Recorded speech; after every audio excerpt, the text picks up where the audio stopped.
Hello friends, ನಾನಿವತ್ತು ಆಲೂಗಡ್ಡೆ ಮಸಾಲೆ ಸಾರು ಮಾಡ್ತಾಯಿದ್ದೀನಿ. ಅದಕ್ಕೆ ಬೇಕಾಗಿರೋ ಇಂಗ್ರೀಡಿಯೆಂಟ್ಸು: ಬೇಯಿಸಿ ಸಿಪ್ಪೆ ತೆಗೆದಿರೋ ಆಲೂಗಡ್ಡೆ 4, ಟೊಮೆಟೊ 1, ಕೊತ್ತಂಬರಿ ಸ್ವಲ್ಪ, ಅರಿಶಿಣ 1/4 ಸ್ಪೂನು, ಧನಿಯಾ ಪುಡಿ 1 ಸ್ಪೂನು ಚಿಕ್ಕ ಸ್ಪೂನಲ್ಲಿ, ಕಾಯಿ ತುರಿ ಒಂದು 4 ಸ್ಪೂನು, ಈರುಳ್ಳಿ ಅರ್ಧ, ಮೆಣಸಿನ್ಕಾಯಿ ಒಂದು 4, ಹುರ್ಗಡ್ಲೆ 1 ಸ್ಪೂನು, ಚಕ್ಕೆ 1 ಇಂಚು, ಸೋಂಪು ಅರ್ಧ ಸ್ಪೂನು, ಮೆಣಸು ಅರ್ಧ ಸ್ಪೂನು, ಲವಂಗ 4, ಶುಂಠಿ ಒಂದು ಅರ್ಧ ಇಂಚು, ಬೆಳ್ಳುಳ್ಳಿ 4 ಎಸಳು. ಇದಿಷ್ಟು ರುಬ್ಕೊಳ್ಳೋದಕ್ಕೆ ಉಪ್ಪು ರುಚಿಗೆ, ಎಣ್ಣೆ ಅರ್ಧ ಸೌಟು, ಸಾಸಿವೆ, ಕರಿಬೇವು ಪುಡಿ, ಈರುಳ್ಳಿ ಅರ್ಧ, ಚಕ್ಕೆ ಒಂದು ಅರ್ಧ ಪೀಸು. ಬನ್ನಿ ಯಾವ ಥರ ಅಂತ ಮಾಡೋಣ. ಮಿಕ್ಸಿಗೆ ಮಸಾಲೆ ಎಲ್ಲ ಹಾಕ್ಕೊಂಡು ರುಬ್ಕೊಳ್ಳೋಣ.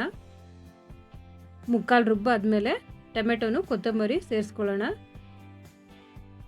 ಇದನ್ನು ಸೇರಿಸಿ ನುಣ್ಣಕ್ಕೆ ರುಬ್ಕೊಳ್ಳೋಣ.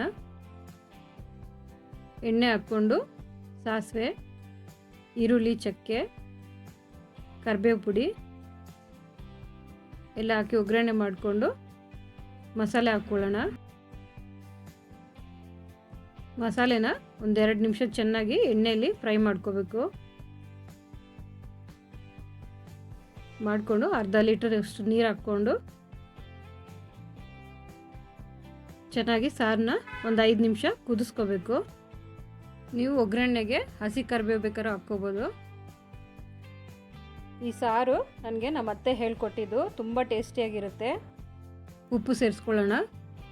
ಹಾಗೆ ಹಿಂದೆಯೇ ಆಲೂಗಡ್ಡೆನೂ ಸ್ಮ್ಯಾಶ್ ಮಾಡಿ ಹಾಕ್ಕೊಳ್ಳೋಣ. ತುಂಬ ಸ್ಮ್ಯಾಶ್ ಮಾಡಬಾರ್ದು, ಸುಮ್ಮನೆ ಹಾಗೆ ಕೈಯಲ್ಲಿ ಪುಡಿ ಮಾಡಿ ಹಾಕಿದ್ರೆ ಸಾಕು. ಇದು ಚಪಾತಿ, ದೋಸೆ, ಇಡ್ಲಿ, ಪೂರಿ, ಅನ್ನ, ಮುದ್ದೆ ಎಲ್ಲದಕ್ಕೂ ಸೂಟಾಗುತ್ತೆ. ಸೂಪರಾಗಿರುತ್ತೆ. ಆಲೂಗಡ್ಡೆ ಹಾಕಿ 2 ನಿಮಿಷ ಕುದಿಸ್ಕೊಳ್ಳೋಣ ಹೈ ಫ್ಲೇಮಲ್ಲೇ. ಸಾರು ಕುದ್ದು ರೆಡಿ ಆಗಿದೆ. ನಿಮ್ಗೆ ಇಷ್ಟ ಆಗಿದ್ದಲ್ಲಿ ನನ್ನ ಚಾನಲ್ ಇನ್ನೂ ಸಬ್ಸ್ಕ್ರೈಬ್ ಮಾಡ್ಕೊಳ್ಳಿಲ್ಲ ಅಂದರೆ ಸಬ್ಸ್ಕ್ರೈಬ್ ಮಾಡ್ಕೊಳ್ಳಿ. Thank you.